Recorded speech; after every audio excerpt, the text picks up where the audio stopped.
Assalamualaikum warahmatullahi wabarakatuh. Perkenalkan, nama saya Mahmud dengan NIM 220797, kelas era 5 semester 3 dengan mata kuliah Teori Ekonomi dengan dosen pengampu Pak Muhammad Teguh Setiadi SEMM. Baik, saya di sini akan membahas beberapa materi. Yang pertama itu struktur pasar, yang kedua pendapatan nasional, yang ketiga persaingan monopolitis, yang keempat pasar bebas dan kebijakan pemerintah, yang kelima kebijakan fiskal dan kebijakan moneter, dan yang terakhir yang keenam perekonomian terbuka.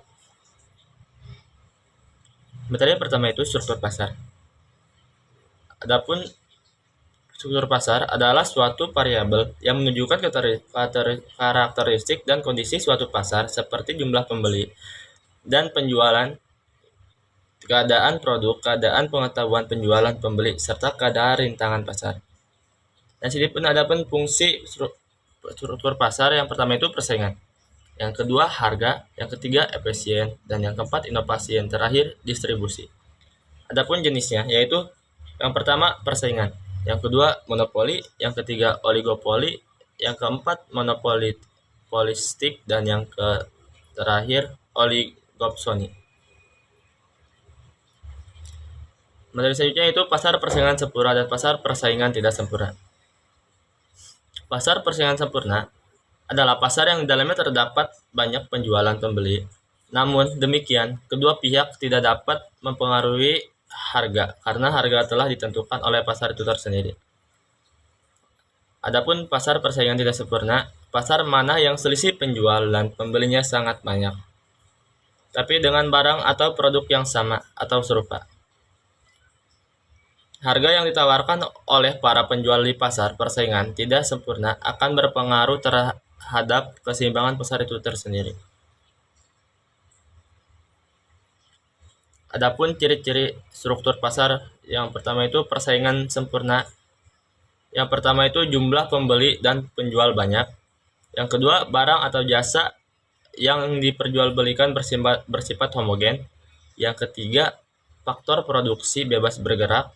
Yang keempat, adanya kebebasan untuk mengambil keputusan. Yang kelima, pembeli dan penjual mengetahui keadaan pasar. Yang keenam, produsen bebas keluar masuk pasar. Dan yang terakhir, harga ditentukan oleh mekanisme pasar. Adapun ciri-ciri persaingan tidak sempurna, yang pertama itu jumlah penjual sedikit tapi banyak pembeli. Yang kedua, penjual berhak menentukan harga produknya tersendiri. Yang ketiga, penjual baru akan susah untuk bersaing. Yang keempat, tidak ada produk pengganti. Yang kelima, barang yang dijual sama.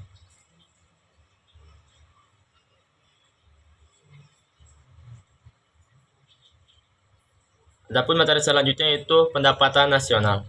Pendapatan nasional adalah hasil kerja atau usaha. Bila dihubungkan dengan ilmu ekonomi, pendapatan adalah suatu yang diterima seseorang sebagai hasil kerja atau usaha dan imbalan atas penyediaan faktor-faktor produksi yang dapat berupa gaji, upah, sewa, bunga, atau laba. Bila setiap individu, keluarga, atau perusahaan mempunyai pendapatan, negara juga memiliki pendapatan yang dikenal dengan istilah pendapatan nasional. Adapun jenis-jenis pendapatan nasional, yang pertama itu produk domestik bruto, yang kedua produk domestik regional bruto, yang ketiga produk nasional neto, yang keempat produk nasional bruto, yang kelima pendapatan nasional neto, yang keenam pendapatan perseorangan atau PI, yang terakhir yaitu pendapatan bebas atau bisa disebut PB, disposable income. Adapun karakteristik pendapatan nasional yaitu ada 4. Yang pertama nilai akhir, yang kedua nilai pasar, yang ketiga dalam suatu periode waktu tertentu, yang keempat berdasarkan wilayah.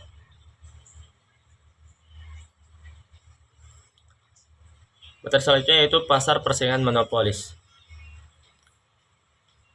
Persaingan pasar monopolitis pada dasarnya adalah pasar yang berada di antara dua jenis pasar ekstrim, yaitu persaingan sempurna dan monopoli. Oleh sebab itu, sifat-sifatnya mengandung unsur-unsur sifat monopoli dan unsur-unsur sifat pasar persaingan sempurna. Pasar persaingan monopolitis dapat didefinisikan sebagai suatu pasar di mana terdapat banyak produsen yang menghasilkan barang yang berbeda corak atau different products. Adapun di sini ciri-ciri pasar persaingan monopolis yaitu ada 5. Yang pertama, memiliki jumlah produsen atau penjual yang sangat banyak. Yang kedua, diferensiasi produk. Yang ketiga, persaingan produsen tidak berdasar pada harga. Yang keempat, kebebasan produsen baru untuk keluar dan masuk pasar. Yang kelima, perkembangan teknologi dan inovasi. Adapun fungsi pasar persaingan monopolis yaitu yang pertama, efisien alokasi sumber daya. Yang kedua, inovasi produk. Yang ketiga, diversifikasi pilihan konsumen. Yang keempat, peningkatan kualitas produk. Yang kelima, menciptakan lapangan kerja. Adapun faktor penyebab pasar persaingan monopolis. Yang pertama, ketidakpuasan terhadap pasar sempurna dan monopoli. Yang kedua, sumber alam dan sumber daya alam yang amat sangat melimpah ruah. Yang ketiga, produk diferensial. Dikarenakan produk diferensial yang tidak terlalu tinggi membuat setiap produsen lebih mudah dalam persaingan non harga. Selanjutnya itu adapun kekurangan dan kelebihan pasar persaingan monopolis. Kelebihannya yaitu banyaknya perusahaan di dalam pasar yang akan memberikan keuntungan tersendiri. Yang kedua, adanya kebebasan untuk keluar dan masuk untuk para produsen. Yang ketiga, terdapat diferensiasi produk yang bisa mendorong para konsumen untuk lebih teliti dalam memilih produk. Adapun yang keempat yaitu pasar tersebut relatif cukup mudah kita jumpai. Adapun kekurangan pasar persaingan monopolis. Yang pertama itu pasar persaingan monopolistik memiliki tingkat persaingan yang cukup tinggi baik dalam hal harga, kualitas maupun layanan. Yang kedua, dibutuhkan modal yang cukup besar untuk dapat masuk ke dalam pasar tersebut. Yang ketiga yaitu pasar ini bisa mendorong berbagai perusahaan untuk selalu memberikan inovasi. Nah, selanjutnya yaitu pasar bebas dan kebijakan pemerintah. Pasar bebas adalah perdagangan yang berfokus pada penjualan berdasarkan mekanisme penawaran dan permintaan tanpa melibatkan campur tangan pemerintah. Jadi pengusaha memiliki kewenangan mutlak atas pengelolaan produksi dan harga serta bebas memilih siapa saja yang akan menjadi target penjualan mereka. Adapun asas-asas pasar bebas dan kebijakan pemerintah. Yang pertama itu kebebasan individu, yang kedua kepemilikan pribadi, yang ketiga persaingan bebas, dan yang keempat yaitu pasar efisien. Adapun jenis pasar bebas, yang pertama itu pasar persaingan sempurna, yang kedua pasar monopoli, yang ketiga pasar persaingan monopolistik, yang terakhir yaitu pasar oligopoli. Materi selanjutnya yaitu dampak positif dan negatif kebijakan pemerintah dalam pasar bebas. Adapun dampak positifnya, yang pertama itu dapat meningkatkan efisien produksi, yang kedua dapat melindungi industri dalam negeri, yang ketiga dapat meningkatkan kesejahteraan konsumen. Dan adapun dampak negatifnya yaitu dapat mengurangi persaingan. Yang kedua dapat menghambat inovasi, yang ketiga dapat merugikan konsumen, dan yang keempat yaitu pemerintah perlu menyeimbangkan antara dampak positif dan negatif dari kebijakan pasar bebas. Adapun contoh pasar bebas dan kebijakan pemerintah. Yang pertama itu APEC atau ASEAN Pacific Economic Cooperation. Yang kedua CAFTA atau China ASEAN Free Trade Area. Yang ketiga EU yaitu European Union. Yang keempat MEA yaitu Masyarakat Ekonomi Asia. Dan yang kelima itu NAFTA, North American Free Trade Agreement.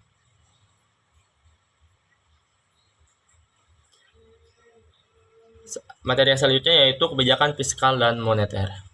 Kebijakan fiskal merupakan kebijakan ekonomi yang berkaitan dengan penerimaan pemerintah. Bentuk penerimaan ini adalah pajak bersih yang diperoleh dari sektor rumah tangga. Pajak ini digunakan oleh pemerintah untuk membiayai pengeluaran yang disebabkan oleh kegiatan pemerintahan. Adapun fungsi, tujuan, dan contoh kebijakan fiskal. Yang pertama itu fungsinya yaitu alokasi. fungsi distribusi, dan fungsi stabilisasi. Adapun tujuannya yaitu tujuan utama kebijakan fiskal adalah bertanggung jawab atas warga negaranya dari kemiskinan dan krisis ekonomi. Maka dari itu pemerintah membuat program perancangan dalam berbagai bentuk agar warga negaranya menjadi sejahtera. Selain itu, kebijakan fiskal menggambarkan tindakan yang diambil pemerintah untuk mempengaruhi ekonomi melalui perubahan dalam pengeluaran perpajakan. Jika tujuan kebijakan fiskal ini berjalan dengan baik, maka kemungkinan besar negara yang sebelumnya negara berkembang akan menjadi negara maju. Ataupun sebaliknya, jika tujuan kebijakan fiskal yang sudah direncanakan tidak berjalan dengan baik ataupun tidak terlaksanakan, maka kemungkinan besar negara tersebut akan mengalami krisis ekonomi dan akan memiliki utang yang banyak, dan juga hal lain yang memungkinkan, yaitu negara tersebut akan memiliki utang yang banyak atau lebih besar dari negara tetangganya. Adapun contohnya yaitu tax amnesty, subsidi BBM, dan gas penetapan harga eceran tinggi.